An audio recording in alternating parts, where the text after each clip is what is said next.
So this video is going to show you how to use Easel and the reference tutorials created by Inventables.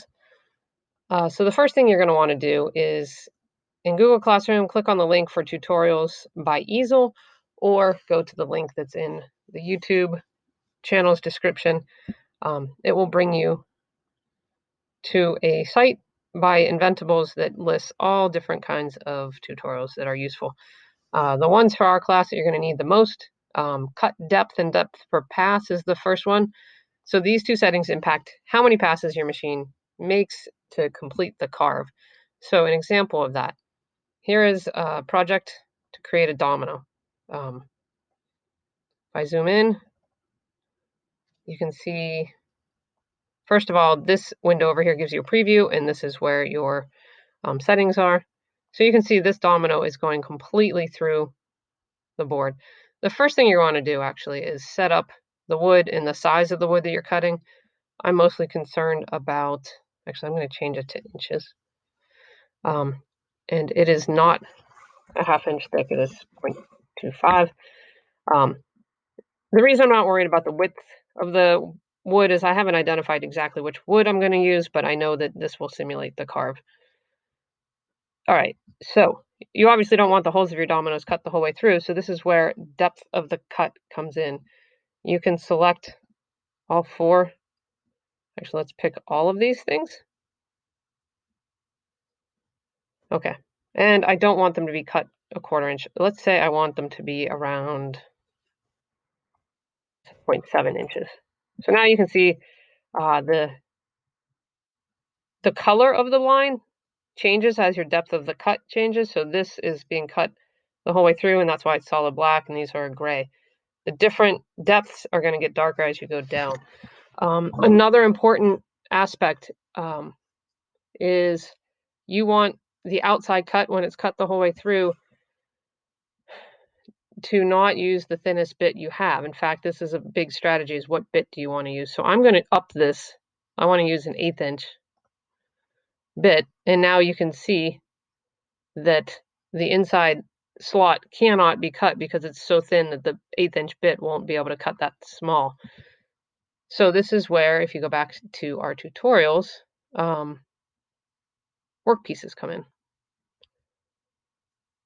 Before I go there, though, what I'd like to point out is this currently is being cut on the shape path. So that means the diameter of the bit is going right through it's following the center of the line. Instead, what I want is it to go to the outside.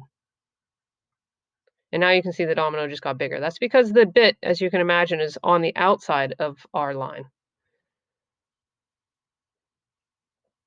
Okay, now to address, oh, sorry, one last thing before I go to change how to deal with this thin line.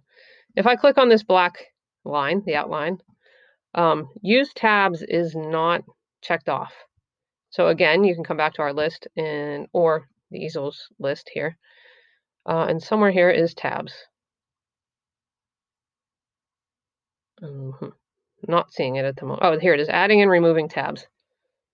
So if you click on that, it will describe what a tab is, but tabs basically make it as it says in here, so that your cutout shape remains securely connected to the clamped material. If you don't do this, basically your cutout shape will end up vibrating loose and probably go flying off and be ruined.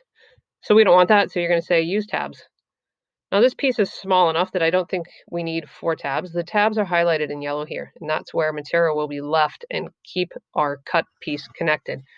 The downside of tabs is that you have to break them off, and they tend to leave a little bit of a mark on your piece, so you want to minimize them.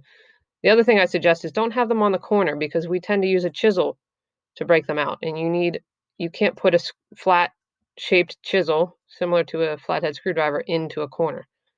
So I'm going to just move these down.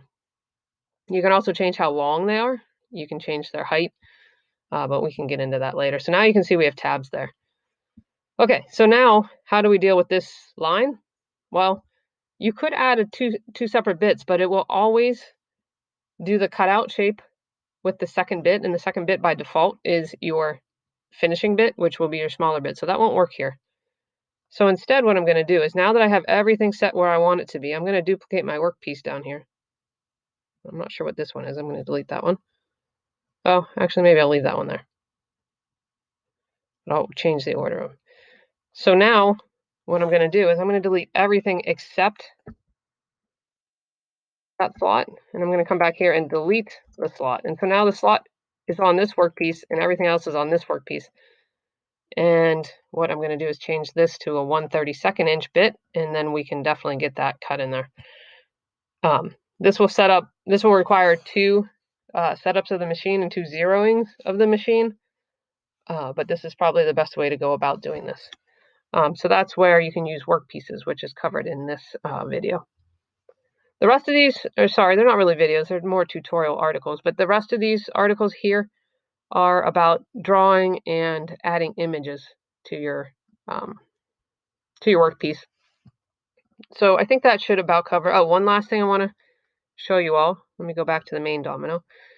Is I can hit simulate and it will tell me how long the cut will take, and it will also simulate how or what the cuts will be. So you can see if I zoom in, it's doing 2 passes here, so it'll circle once and then go down and then circle a second time.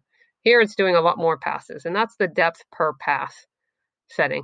So if you want to increase it, you might be able to increase your depth per pass, but that is a more custom setting that we will have to discuss together before you change that. Just to see what happens if I were to change this to a much smaller bit, as you can imagine, the time is going to go up. So that went up by a factor of 5 because now you can see it has to create a lot more circles in here to be able to cut it, as you would expect because it's a much smaller bit. So I'm going to change this back to 1/8. And that is your quick preview of how to use Easel. You can change the name of your project up here. You might want to put your name somewhere in there. And then actually running the machine requires a whole separate skill. So we'll cover that later.